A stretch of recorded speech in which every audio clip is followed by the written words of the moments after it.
Kinumpirma ng NCRPO na 3 sa kanilang mga pulis ang nagpositibo sa droga kamakailan. Kasunod nito, nagpalit naman ng hepe ang Mandaluyong City Police Office pero hindi na idinetalye kung bakit. May balitang A to Z si Kim Salinas.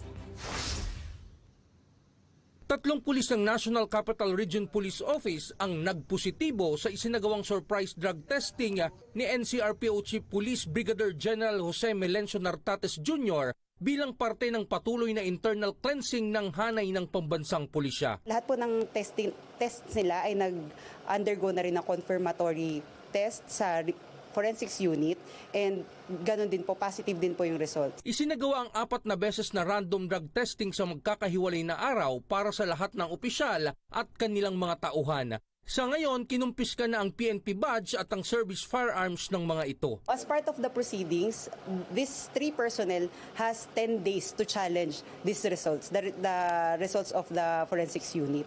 And they will also have to answer sa pre-charge and they will undergo summary dismissal proceedings. Kasunod naman ng drug testing, pinalitan ang hepe ng Mandaluyong City Police Station ng kauna-unahang babaeng chief of police ng lungsod. Pero hindi na dinitalyo ni Police Colonel Mary Grace Madayag ang biglaan nitong pag-akyat sa pwesto at pag-alis ng dating hepe ng kanilang lungsod. I don't think na nasa hot seat po ang Mandaluyong because of what happened.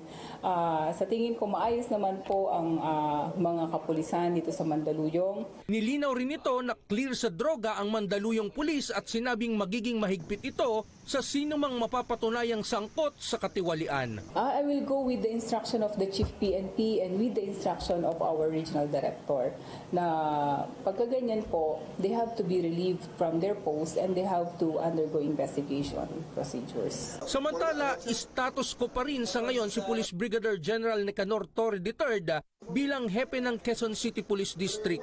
Ito'y sa kabila ng inanunsyong resignation ni Torre bilang delikadesa matapos iharap sa isang press con ang isang dating pulis na nanutok ng baril dahil sa nakaalitan sa kalsada. As of now, wala pa po kami nare-receive and wala pa pong ina-accept ang ating regional director na resignation niya or request for relief.